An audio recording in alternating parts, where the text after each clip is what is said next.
Ako, tawagin ko naman si Rain Javier. Palakpakan naman natin. Ayan. Gabi po ninyo ito. So, Magandang gabi po sa inyo lahat. Palakpakan naman! Good evening, everyone! ay nako, tama nga ang sabi ng mga magulang ko. Ano yun? Ang kagandahan daw ay depende sa iyong katabi. Kanina nung mag-isa ako dito, ang ganda-ganda ko. Oo, ngayon. Nung tinabihan mo ako, mukha na akong basahan. Sobra ka naman. Hindi naman. Alam mo, kapag wala akong make-up, pogi ako. Ganon? Oo, pero nung katabi mo ako, para mukha na akong kalaban ng batas. Ay nako, basta ang sikreto ng kasiyahan natin ngayong gabi ay ang audience dapat masigla. Yes.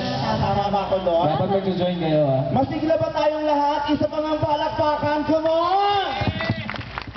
At balita ko, ang mga Tarlakenyo daw, matatalino. Talaga? Totoo ba yun? Ang mga Tarlakenyo daw, bayan daw ito ng mga matatalino. Tama?